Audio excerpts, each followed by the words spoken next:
Vamos entonces a la bendita palabra de Dios. Miren lo que dice Hebreos capítulo 11, versículo 11. Dice: por la fe también la misma Sara, siendo estéril. Perdón, ¿cómo era estéril, Andreita? ¿Cómo era? Era estéril, ¿verdad? Dice, siendo estéril, recibió fuerza. ¿Qué recibió? Recibió fuerza. Recibió fuerza. ¿Para qué recibió fuerza? Dice, para concebir, y dio a luz, aún fuera del tiempo de la edad, porque creyó. Perdón, ¿qué hizo ella, Rubén? Ella creyó que era fiel quien lo había prometido. Mire, el versículo 12 dice: por lo cual también de uno. Perdón, ¿de cuántos? De uno. Lo que quiere decir esa palabra es que ya no eran dos, no era Abraham y Sara, sino que dice de uno, porque eso era lo perfecto. De uno, dice, y ese ya casi muerto, salieron como las estrellas del cielo en multitud, y como la arena innumerable que está a la orilla del mar. Esa es la bendita palabra del Señor. Entonces, hemos establecido la trascendencia de la fe y cómo nuestra fe agrada al Señor. Y en este camino que el Señor nos permite, llamado vida, porque la vida en sí es un camino, debemos entender que lo importante no es lo que el Señor necesariamente nos da de aquello que pedimos, sino cuánto nosotros agradamos a Dios en el camino que el Señor nos permite andar. Hemos establecido que la fe no tiene ni reemplazantes ni tampoco sustitutos. Nada puede reemplazar la fe. Hay personas que dicen, no, pero el Señor sabe y el Señor conoce. No, es que nada reemplaza la fe. No hay ninguna cosa que pueda reemplazar o alguna excusa para no usar lo que el Señor nos ha dado. Usted no puede esconder lo que el Señor le ha dado. Entonces, el fin de nuestra vida no es alcanzar algo, sino glorificar al Señor y agradar a aquel que nos alcanzó. Hemos establecido que la fe no se trata de pedir, aunque también se debe pedir con fe. Pero no es solamente para pedir, es mucho más trascendente que eso. Entonces, hemos entendido lo siguiente. Por favor, póngame atención a lo siguiente. No recibimos la fe como el elemento que tenemos para pedir todo lo que queramos, en ningún caso. Sino que tenemos la fe como un elemento para estar alineados a su voluntad. Porque no recibimos algo de acuerdo a las necesidades que tenemos, sino que recibimos de acuerdo a la fe que tenemos, y esto alineado a su voluntad. O sea, yo puedo tener una necesidad, y a pesar de que tenga una necesidad, esa necesidad Dios no va a contestar de acuerdo a las necesidades que tenga. La Biblia dice que Dios conoce mi necesidad. Pero no quiere decir que esa necesidad necesariamente sea lo que yo creo que necesito, aunque suene como un juego de palabras. O sea, que Dios conozca mi necesidad no quiere decir necesariamente que lo que yo necesito sea lo que Dios sabe que yo necesito, en ningún caso. Entonces, mire lo que dice la palabra del Señor. Dice Filipenses 4:19. Usted lo sabe, dice mi Dios. ¿Quién, perdón? Mi Dios. Yo no sé el suyo, pero el mío sí. Dice, suplirá todo lo que os falte. ¿Conforme a qué? No dice conforme a las necesidades.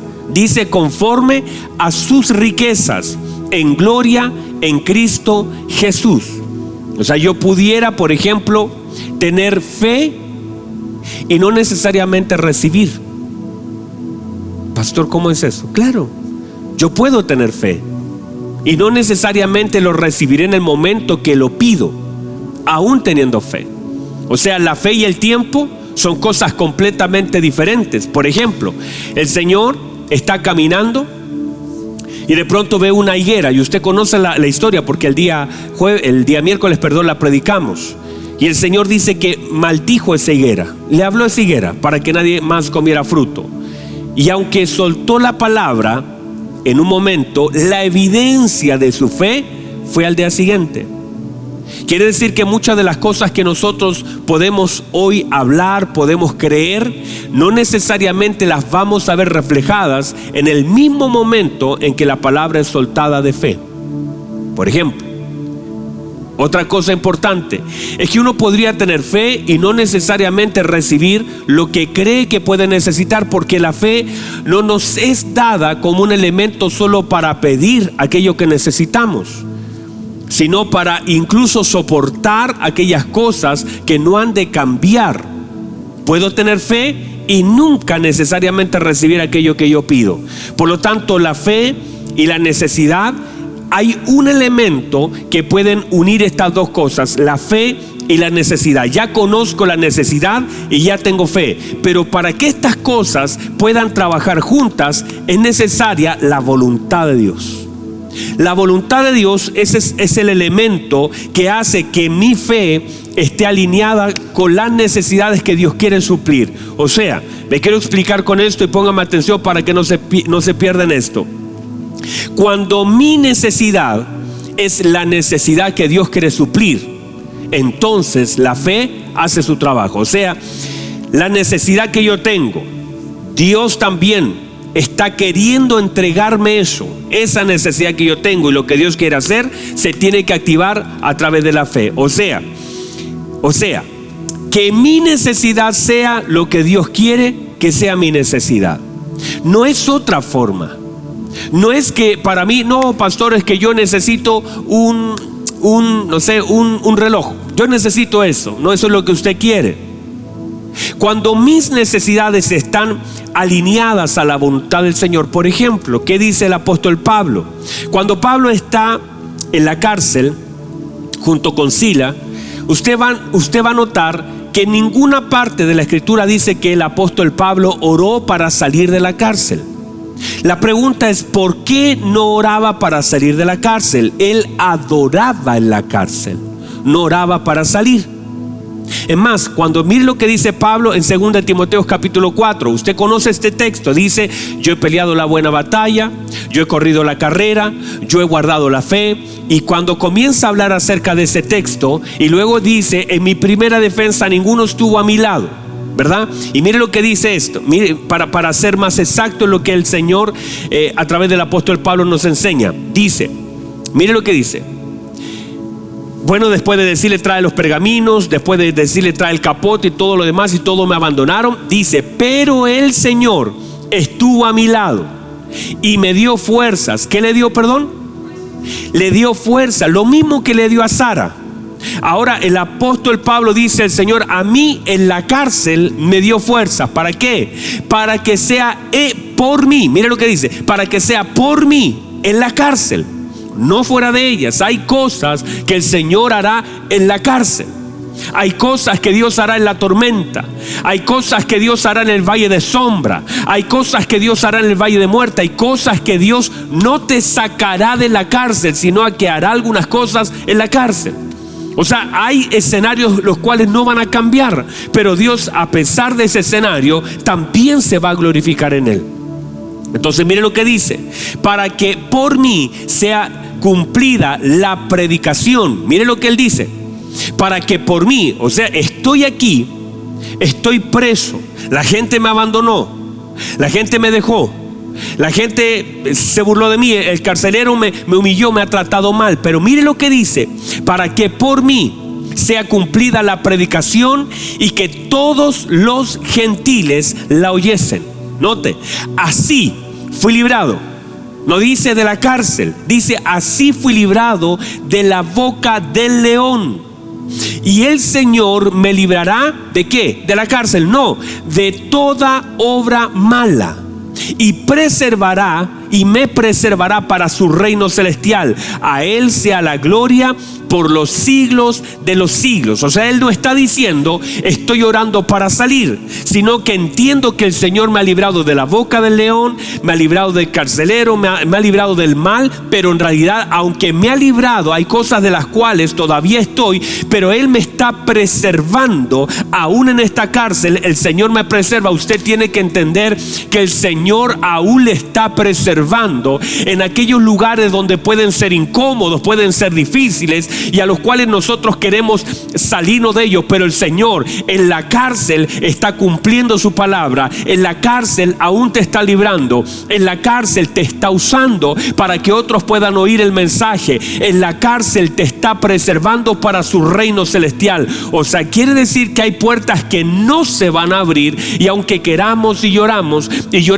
no se van a abrir, pero el Señor aún en ese lugar lo usará para preservarte y para cumplir su propósito. O sea, hay cosas que no se abren, pero aunque no se abran, Dios las usa para que Él sea glorificado y para que yo también sea perfeccionado por medio de aquello que vivo.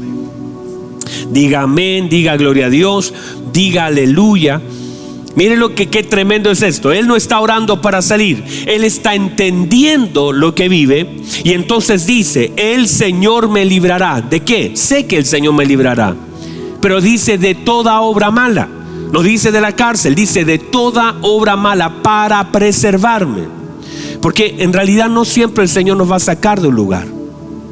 Cuando nosotros solamente toda nuestra fuerza está enfocados en tratar de salir de un lugar, y estamos empeñados en movernos de un lugar que no necesariamente sea cómodo, pero Dios quiere cumplir su propósito en nosotros en ese lugar, y en el momento que el Señor quiere, entonces las puertas se abren.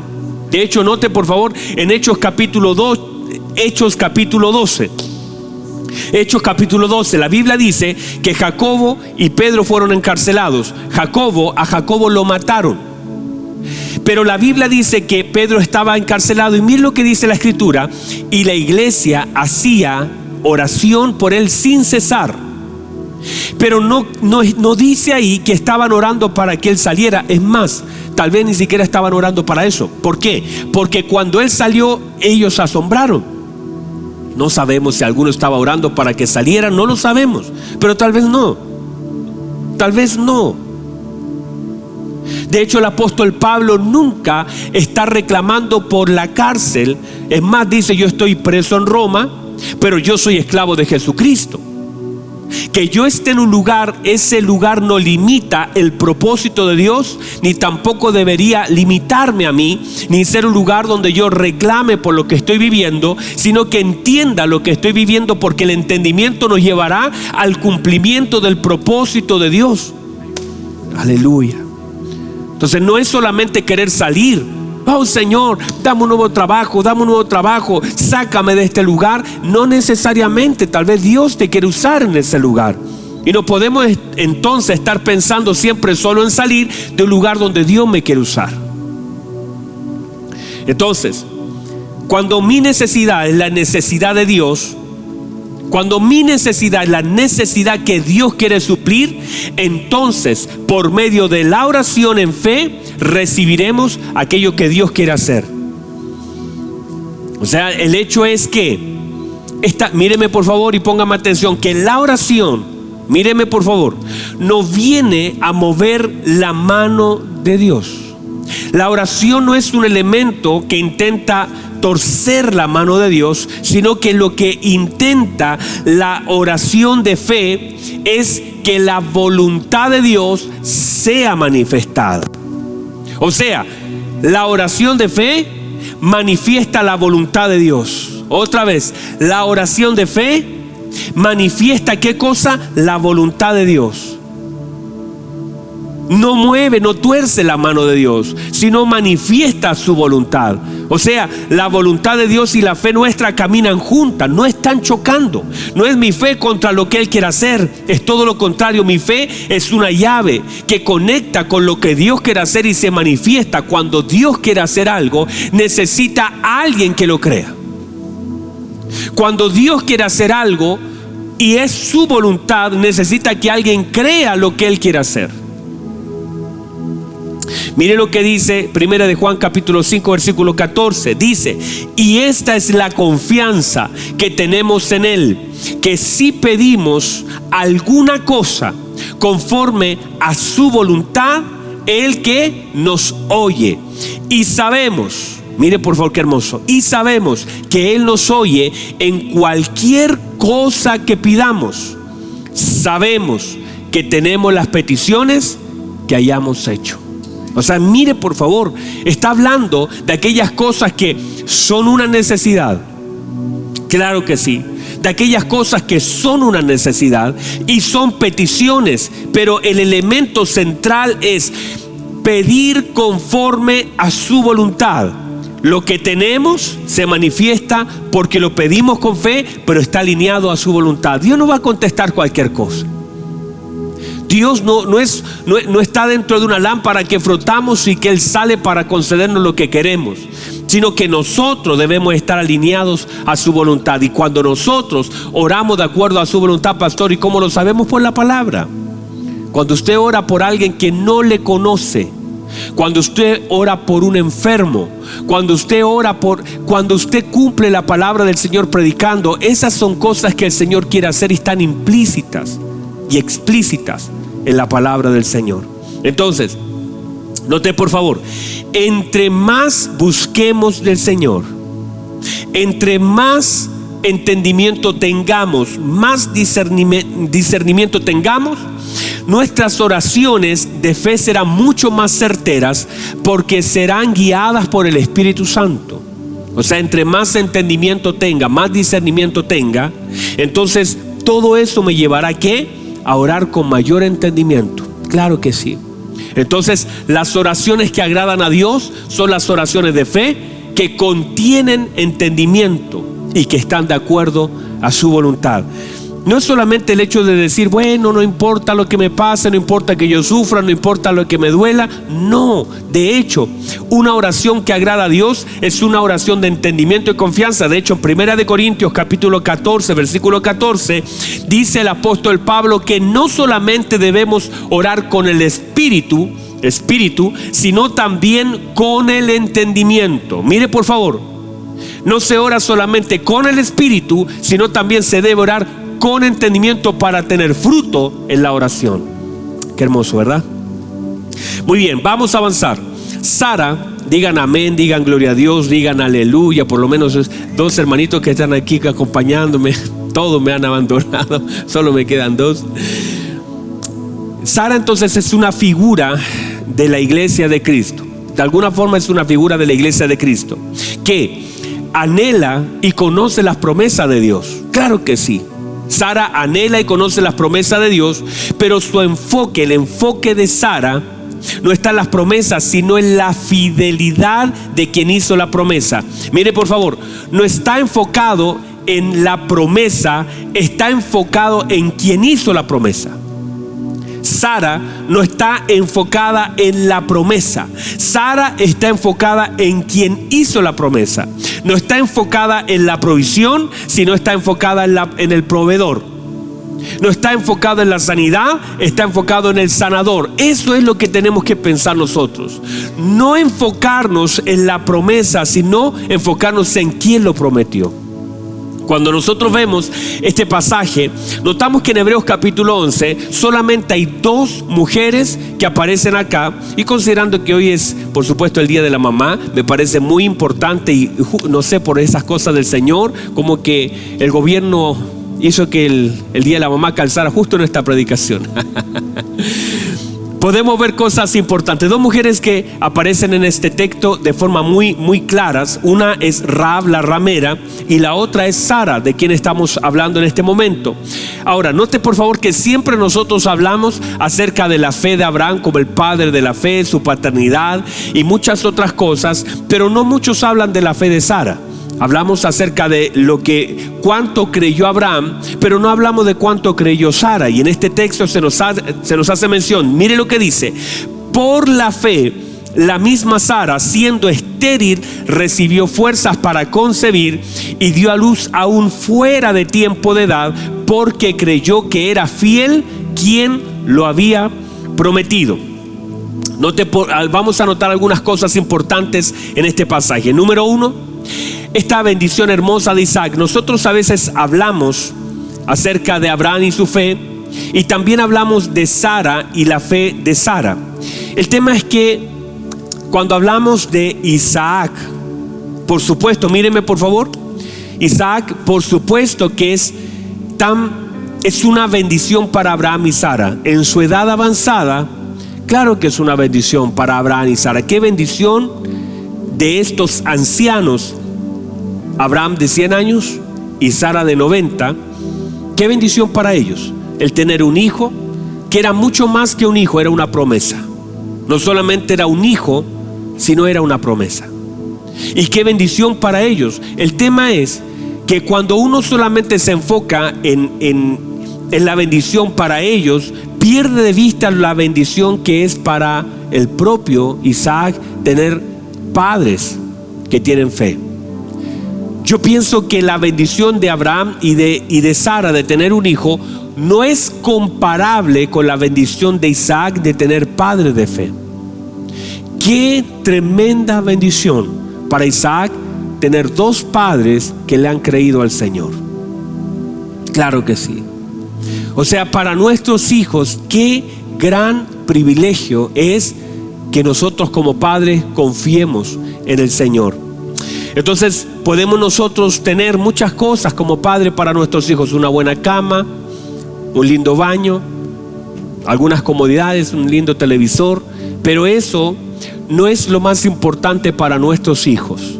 Para nuestros hijos siempre lo más importante será la fe que habita en nosotros y que puede a través de esa fe también honrar y bendecir su vida. De hecho, Pablo a Timoteo, en 2 de Timoteo capítulo 1 versículo 4 dice, mire lo que dice el apóstol Pablo: deseando verte al acordarme de tus lágrimas. Mire de lo que se acordaba el apóstol Pablo: me acuerdo de tus lágrimas. ¿Para qué?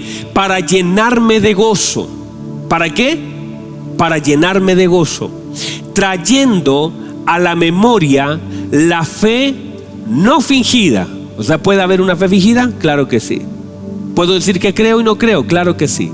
Pero el apóstol Pablo le dice a Timoteo que estoy trayendo a mi memoria tu fe que no es fingida. Mire lo que dice: la cual hay en ti. Pero mire lo que dice aquí: la cual habitó primero. ¿La cual qué? Habitó primero. O sea, la primicia de la habitación de esta fe no fuiste tú, sino que fue tu abuela Loida. Mire por favor, Loida fue la primicia de la habitación de la fe en esa familia. Y luego dice: y luego en tu madre Eunice. O sea, la habitación era la abuela Loida, y después la fe no le faltó a la abuela Loida, pero sí se pudo sumar a la vida de su madre Eunice, y también Eunice fue una habitación de fe. Y mire lo que dice: y estoy seguro, o sea, no hay duda, sé que es así, que también esa fe habita en ti. O sea, ¿qué está hablando? De una fe generacional. La primicia fue tu abuela. Tu abuela nunca pensó, Timoteo, que tú ibas a ser una persona tan llena del Señor que iba a estar predicando, levantando iglesia, pero habitó. Tu abuela fue la habitación, fue la primicia, y luego de eso fue pasando generaciones y ha llegado a ti. Entonces quiero decir que de alguna forma nuestra fe puede también ser un elemento generacional. Diga amén. La fe puede ser un elemento generacional. Así como nosotros podemos transferir a veces temores, fracasos, deudas, podemos transferir frustraciones, podemos transferir tantas cosas, cuanto más nuestra fe, que es más preciosa que el oro, puede también habitar en la vida de nuestros hijos, y que nuestros hijos y nuestros nietos terminen siendo una habitación de fe. Qué hermoso. Una habitación de fe, que nuestros hijos sean una habitación de fe, y no sabemos quién fue. De hecho, en el caso mío, esta fe no habitó primero en mí, habitó en mi abuela. En mi abuela fueron los primeros creyentes de mi familia, fueron mis abuelos, mi abuelita puntualmente, y luego se fue transferido a mi mamá, de a mi papá, y ahora está en mí. Y yo entonces sería casi ese Timoteo, pero ahora tengo que seguir haciendo de mis hijos una habitación de fe. Así también usted puede hacer de sus próximas generaciones una habitación de fe. Mire lo que dice la palabra del Señor. El segundo punto que quiero tocar dice: y Sara recibió fuerzas. Perdón, ¿qué recibió Sara? recibió fuerzas. El Señor le dio a ella, por cuanto ella creyó, poder. Mire lo que sucedió. La palabra fuerzas en este pasaje es dunamis, poder. Poder quiere decir un poder milagroso de Dios. Entonces, cuando el poder de Dios toca a Sara, no está mirando la edad de Sara, no está mirando la condición de Sara. Ese poder se manifiesta por medio del creer. O sea, Sara creyó y el poder la tocó. Y ese poder entonces no estaba limitado al tiempo, no estaba limitado a la condición. Tocó y movió todo lo que tenía que mover. Entonces ella recibió, y todo lo que ella recibió vino a resolver lo que ella no podía resolver. Ella no podía resolver algo, pero por medio de su fe, el poder. El Señor hizo una promesa, ella cree a quien hizo la promesa, y la promesa se activa por medio del poder de Dios. Entonces, el problema del tiempo, del vientre, el problema del esposo que tenía, que la Biblia dice estaba como muerto, el problema natural de ella, todo fue resuelto por el poder de Dios tocando su vida. Entonces, mire lo que dice: recibió fuerzas. ¿Para qué? Para concebir, porque el Señor me dará lo que necesito. ¿Para qué? Para Él cumplir su promesa. O sea, el Señor no solamente me da una promesa, sino que me da todo para poder cumplirla. Qué hermoso, hermano. Mire, el Señor me da una promesa, pero no solamente me da una promesa, sino que también me da todo. Él me da todo para que Él pueda cumplir su promesa. O sea, Él pavimenta el camino para que Él mismo pueda cumplir su promesa en mi vida. Dice la escritura que Sara recibió fuerza porque era lo que necesitaba. O sea, antes de recibir su Isaac, recibió fuerzas. Antes de recibir la promesa, recibió fuerza. Esa fuerza para poder concebir, esa fuerza para poder retener, esa fuerza para poder dar a luz, esa fuerza para poder criar. Todo lo que ella recibió de parte de Dios era lo que ella necesitaba para que la promesa sea establecida. O sea, no es solamente que Dios me da una promesa, sino que me da todo lo necesario para que ella también pueda cumplirse. Entonces, el Señor sabía lo que ella necesitaba. Qué hermoso. Mire lo que ella, su confianza está en el Señor, y el Señor la sostuvo en todas las etapas de su vida. Este punto 3 habla acerca de la luz fuera de tiempo, por cuanto creyó. Mire lo que dice la Biblia, que dio a luz fuera de tiempo. ¿Por qué? Porque creyó. Note por favor, no dice que dio a luz porque estaba embarazada. Lo lógico que podría decir el texto es: dio a luz por cuanto estaba embarazada. No dio a luz por su embarazo, dio a luz por su fe. ¿Qué quiero decir con esto? Que hay muchas personas que abortan promesas. Hay muchas personas que tienen algo que el Señor ha dicho, que el Señor ha establecido, pero muchas veces la duda va a atentar contra la promesa, y muchas veces no vemos lo que Dios ha prometido por cuanto no lo creemos, o porque en medio del proceso estamos dudando. Para que una promesa sea dada a luz, se requiere de fe y obediencia. Entonces, muchas cosas que el Señor quiere hacer en nuestra vida y que están escritas en la palabra, no se establecen y no pueden salir a la luz por causa de nuestra falta de fe. Por eso la Biblia dice que ella dio a luz. ¿Por qué? Por la fe. ¿Qué quiere decir esto? Por ejemplo, Israel, el Señor los saca de Egipto, y los saca de Egipto. Y cuando los saca de Egipto, entonces les hace una promesa. ¿Cuál es la promesa? Los saco de Egipto y los voy a meter a una tierra que fluye leche y miel. El tema es que lo único que ellos tenían que hacer era creerlo.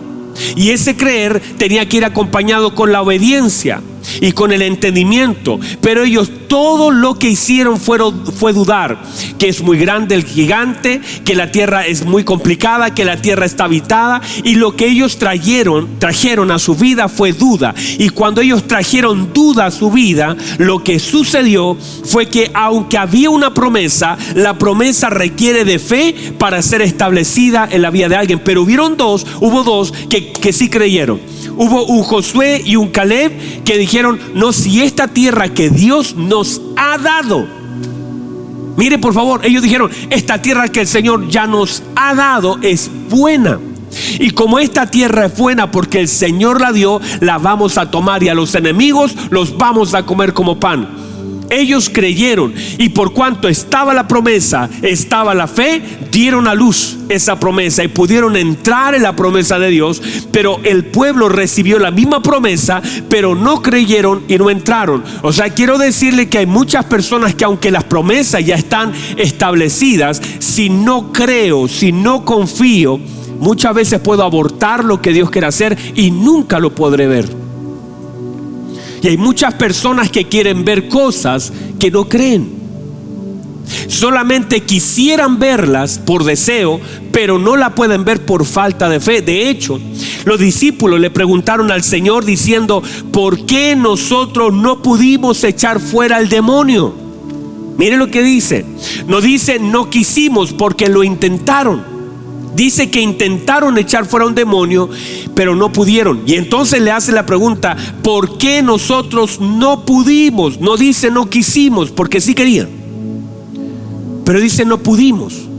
Y el Señor le dijo, por vuestra falta de fe. O sea, les faltó fe para poder ver, dar a luz una liberación. Les faltó fe. Y hay muchas cosas que no son falta de promesa, sino falta de fe. Hay personas pidiéndole a Dios promesas. Señor, dígame, yo lo hago. Dígame, yo lo hago. Señor, deme una palabra. El tema no es lo que Dios no te ha dado, sino lo que a ti te falta para creer lo que Dios ya nos ha dado. Tremendo, ¿verdad? Entonces Pedro se hunde a la mitad del mar, porque aunque tenía una palabra, esa palabra es una promesa del Señor. Pedro, venga, camine, venga, camine Pedro, camine. Y Pedro iba caminando hacia el Señor, pero le faltó la fe en el medio del caminar. Entonces aborta la palabra por causa de su falta de fe. Y el Señor lo reprende cuando está medio ahogado ahí. Lo toma el Señor y le dice, ¿por qué dudaste? Porque la duda atenta contra la promesa. ¿Qué es la duda? La falta de confianza en quien hizo la promesa. Entonces, la Biblia dice que Sara creyó en la fidelidad de quien hizo la promesa. Mire por favor, creyó para quedar embarazada, para sostener en el vientre a Isaac, para dar a luz y para criarlo. Entonces, creyó en quien hizo la promesa, o sea, sostuvo su fe en medio de los diferentes procesos de su vida, porque nuestra fe también nos sirve para cambiar los escenarios que vivimos. Por eso, note por favor lo siguiente. Por eso no debemos dejar de creer. Usted que está ahí, no deje de creer. Cuando Jairo, mire por favor, Jairo llega donde el Señor, llega con fe. Señor, pon tus manos sobre mi hija y ella sanará, está agonizando. El Señor le acompaña. Cuando llegan los amigos de Jairo, le dicen, no molesten más al maestro, tu hija ya murió. Y el Señor le dice, Jairo, cree solamente. O sea, hay un momento donde Jairo tiene fe para confiar, y luego, a causa de lo que dijeron, la fe bajó, la confianza bajó, el dolor hizo que la fe cayera. Pero la palabra levantó la fe de Jairo, y el Señor le dijo, cree solamente. Y siguieron caminando hasta ver el milagro, porque hay cosas que para poder salir a la luz deben creerse los procesos. Cuando viene la información, cuando escucho algo, cuando veo algo, yo debo sostener mi fe en medio de lo que veo. Hay promesas que no alcanzan a manifestarse, no porque Dios no sea fiel, porque la palabra de Dios, la Biblia dice que permanece para siempre. ¿Cómo las promesas de Dios permanecen para siempre? Su palabra permanece para siempre. El tema es que mi fe es el problema. Cielo y tierra pasarán, mi palabra no pasará, permanece. El problema es que esa palabra necesita fe para que se pueda cumplir. Mateo capítulo 23 versículo 37. Mire lo que dice. Mire lo que dice el Señor. El Señor dice, Jerusalén, Jerusalén, tú que matas y apedreas a los que te son enviados, ¿cuántas veces Quise juntarlos como la gallina junta a sus polluelos debajo de sus alas, y no quisiste. Mire por favor, note por favor, el Señor dice: ¿cuántas veces quise? Mire lo que dice: quise. Había el deseo de juntarlos como una gallina atrayendo a sus polluelos, y el Señor dice: pero tú no quisiste. O sea, yo quiero, pero tú no quieres. Yo quise, pero tú no quisiste. Era mi deseo, pero no era el tuyo. Y el problema es eso: lo que Dios quiere a veces no está alineado con lo que el hombre quiere, y es el querer de Dios y el querer del hombre. Y el Señor quiere cumplir su palabra en nuestra vida. Por algo el Señor la manifestó. El problema es que muchas veces nosotros no queremos. Déjeme avanzar con esto, y estoy casi cerrando de unos minutos. Solamente lo quiero dejar a media esto. El deseo no era el deseo del Señor que Saúl terminara muerto por su propia espada. No era el deseo del Señor que Judas terminara en un árbol colgado. No era el deseo del Señor que Demas abandonara a Pablo, ni que el joven rico se fuera, ni que tampoco Israel quedara en el desierto tirado. Nunca fue el deseo, pero fue el querer del hombre. No el deseo de Dios, no el plan de Dios, no el proyecto de Dios. Fue el deseo del hombre. El Señor quería otra cosa para Saúl, el Señor quería otra cosa para Judas, pero el querer del hombre se manifestó rompiendo la promesa del Señor. Entonces, muchas cosas no se darán a luz por causa de la duda. Nosotros no podemos abortar las promesas del Señor por la duda, sino deben ser manifestadas por causa de la fe. Diga amén, diga gloria a Dios, diga aleluya. Ayúdenme por favor. Con esto voy a cerrar con este punto número 4. Mire por favor,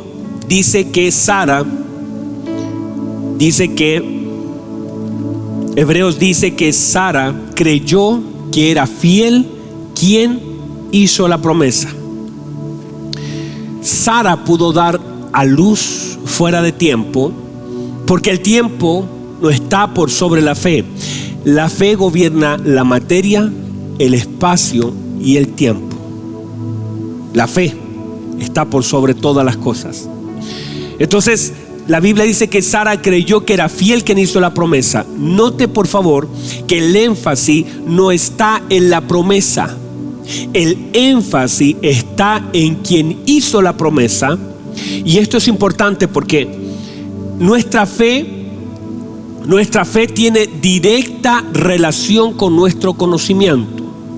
O sea, la fe de Sara está directamente relacionada con el conocimiento que tiene de quién hizo la promesa. De hecho, mire por favor, nuestra confianza está directamente relacionada con nuestro conocimiento. No podemos confiar en quien no conocemos. De hecho, si uno mismo cuando va a comprar algo por internet, ¿qué hace uno? Yo ayer quería comprar algo y yo dije, y me dio desconfianza. ¿Por qué? Porque no conozco. Y dije, ¿no será que será? Es raro esto, decía yo, porque era muy barato el producto para tan buen producto. Y me metí, estaba ahí en un portal y dije, pero esto es muy barato. Y me metí a la página de los que vendían y yo dije, no, me parece raro. ¿Por qué había desconfianza? Porque no los conozco. De hecho, a veces Andreita me ayuda con los niños, ¿cierto? Le digo, hija, cuide un ratito, y le puedo encargar mis hijos. ¿Por qué? Porque la conozco. Yo no iría a dejar a mis hijos donde una vecina que no conozco. No dejaría a mis hijos con alguien que yo no conozco, porque son mis hijos. Y la falta de conocimiento también es falta de fe y de confianza. Entonces, proporcionalmente, míreme por favor, con eso estamos cerrando. Proporcionalmente, lo que conozco tiene directa relación con la fe. Cuando la Biblia dice que Sara creyó en quien había hecho la promesa, está hablando que su fe está basada en el conocimiento que ella tenía. Quiere decir que a mayor conocimiento tengamos de Dios, mayor fe y confianza tendremos en Él. O sea, a veces no es falta de fe, sino que falta de conocimiento. Cuando la gente dice, pastor, no tengo fe, en realidad lo que me está queriendo decir es, no conozco. ¿Cómo voy a confiar si no lo conozco? Porque en la medida que vamos conociendo al Señor, ¿qué vamos haciendo? Vamos confiando en Él. Entonces cuando la gente me dice, pastor, es que yo no sé, me cuesta creer lo que está diciendo, no conozco. Porque nuestra fe está directamente relacionada con nuestra confianza. Entonces no podemos confiar mucho en quien conocemos poco. Por favor, reciba eso. Usted no podrá confiar en Dios si no lo conoce. Pero si lo conoce, ¿qué va a hacer? Va a confiar. De hecho, cuando el Señor dice, venid todos los cargados y cansados, yo los haré descansar. Echen sobre mí su carga. Usted no va a poner, no va a depositar lo que usted tiene en alguien que usted no conoce. No podemos abrirle el corazón a un desconocido. Por eso, en la medida que vamos creciendo en el conocimiento del Señor, también vamos creciendo en la fe en Él. Qué hermoso, hermanos. Entonces, ahora, mire por favor, y con esto voy a cerrar. Ya lo dije, ¿verdad? Ya lo dije. Mire por favor. Ahora, mire lo que dice Sara. Es que claro, tengo muchas palabras para entregar hoy. Mire lo que dice Sara. Sara se enfocó en el conocimiento de los atributos. Ella entonces dice, voy a confiar en la fidelidad porque fiel es Él. Mire qué hermoso. Ella descansa y cree que es fiel. Ella descansa en el conocimiento del atributo de la fidelidad. Ella dice, es fiel quien hizo la promesa. Es fiel. Entonces es como conocer un atributo del Señor y descansar en ese atributo. Ella sabe que es fiel. Entonces es como yo descanso en los atributos de mi Señor. Qué hermoso. Ella no tenía una Biblia. Ella no tenía la escritura como nosotros, pero tenía una relación hermosa. Conocía al Señor. Nosotros tenemos mucho más de lo que ella tenía en general, pero ella conocía la fidelidad del Señor. Qué hermoso, mire, por eso los atributos del Señor deben ser conocidos y la confianza de la iglesia debe ser firme. Déjenme cerrar con esto, ya lo dije, ¿verdad? Sí. Escuche bien. Si mantenemos nuestra confianza en el Señor, daremos a luz las promesas de Él. Si usted y yo mantenemos la confianza en Él, daremos a luz sus promesas. El Señor quiere que las promesas sean dadas a luz, pero nuestra tarea es conocerlo, confiar, obedecer a su bendita palabra. Y muchas de las promesas que la iglesia tiene darán a luz. Qué hermoso. Cierre sus ojos ahí donde está, por favor. Padre, amado Señor, mientras tengamos confianza, daremos a luz las promesas. Y en el nombre poderoso de Jesús, quizás en este momento delante de mí hay personas que tienen promesas establecidas en su palabra e implantadas en su corazón. Y muchos, Señor, yo sé que han ido abortando en muchos tiempos, en diferentes periodos de su vida, ciertas promesas que usted les ha dado. Hoy delante de su presencia, oro por mis amados hermanos y por mí, para que nuestro conocimiento acerca de usted vaya siendo incrementado en la medida que me acerco En la medida que le busco, más le conozco y más confío en usted. Señor, que nuestra fe sea incrementada como iglesia, que podamos incrementar los conocimientos que tenemos de usted para que también nuestra confianza sea incrementada. Padre, gracias por su palabra. Sé que hay alguien del otro lado que tal vez pueda estar diciendo: esta palabra es para mí. Me ha costado creer, me ha costado confiar, ha sido tan difícil para mí. Nunca pensé que iba a llegar a este punto. A veces me falta fe, pero en realidad me doy cuenta hoy que me faltaba conocimiento, conocer al Señor. Pero Señor, usted que se quiere revelar, usted que se quiere mostrar, ayúdenos en este proceso. Sé que lo hará. Muchas gracias. En el nombre poderoso de Jesús. Amén y amén.